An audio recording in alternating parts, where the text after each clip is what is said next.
2 kilo બટેકાન wafer, 1 kilo છીણ અને 2 kilo સાબુદાણાની ચકરી. હા, આ વેફરનો ઓર્ડર કોનો આપતી હતી?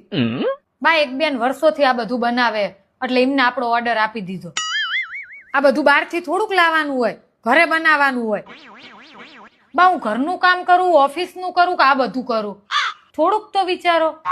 એ ગમે તે હોય પણ ઉપવાસમાં એવું બહારનું બનાવેલું ના જ ખવાય. તો તમે આ વર્ષે બધા નકોડા ઉપવાસ કરજો બસ. આ તો ઉલમાંથી ચૂલમાં પડી હું. 2 કિલો બટેકાન વેફર, 1 કિલો છીણ અને 2 કિલો સાબુદાણાની ચકરી. હા, આ વેફરનો ઓર્ડર કોનો આપતી હતી? બા એક બેન વર્ષોથી આ બધું બનાવે એટલે એમને આપણો ઓર્ડર આપી દીધો. આ બધું બહારથી થોડુંક લાવવાનું હોય, ઘરે બનાવવાનું હોય. બા હું ઘરનું કામ કરું, ઓફિસનું કરું કે આ બધું કરું? થોડુંક તો વિચારો.